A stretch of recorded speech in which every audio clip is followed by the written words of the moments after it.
La Gécamine a avancé mardi 24 avril via un communiqué de presse les 5 raisons qui l'ont poussé à demander la dissolution de Kamoto Copper Company, KCC, devant le tribunal de commerce de Kolwezi.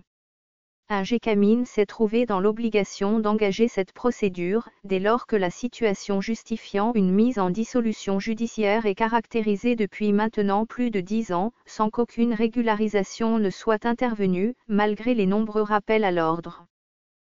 Au contraire, il ressort que, durant cette période, par une série d'accords financiers et commerciaux intragroupes, le groupe d'actionnaires majoritaires a mis en œuvre une politique qui a abouti à ponctionner, à son seul profit, la trésorerie et la richesse de la société. En effet, en se basant uniquement sur les 4 derniers exercices, la dette financière est ainsi passée de 3 233 736 880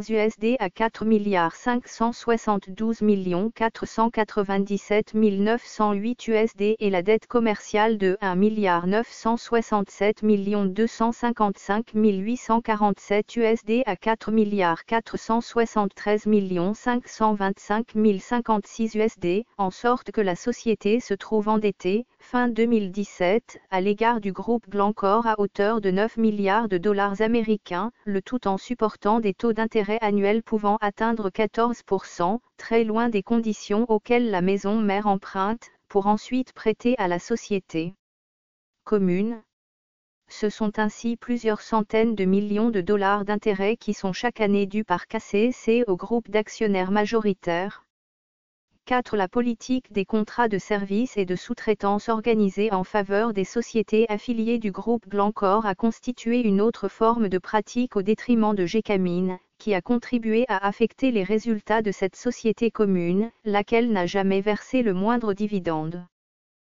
Ainsi, alors que depuis 10 ans, conformément à la loi, la société aurait pu être dissoute et les titres miniers récupérés par Gécamine sans contrepartie financière, il s'est perpétué une forme de gestion qui a porté gravement atteinte aux intérêts de Gécamine et plus généralement de la RDC, et à laquelle il est désormais indispensable de mettre fin. Cette procédure a fait perdre en un jour près de la moitié de sa valeur en bourse de Katanga Mining, filiale de Glencore, qui détient 75% de KCC contre 25% à la Gécamine. Les dirigeants de KCC soutiennent qu'elles sont disponibles pour des négociations constructives avec la Gécamine. Elles imputent cette situation des fonds propres négatifs à la réhabilitation des infrastructures vétustes héritées au moment du rachat du complexe minier de Kolwezi. Elles disent aussi que désormais elles ont les moyens de payer tous leurs fournisseurs. KCC avant l'arrêt temporaire de sa production en 2015 était le deuxième producteur de cuivre et cobalt après Tangfungurum Mining. Ce fichier audio a été créé par Panopre Basic, vous pouvez le télécharger sur www.panopreter.com.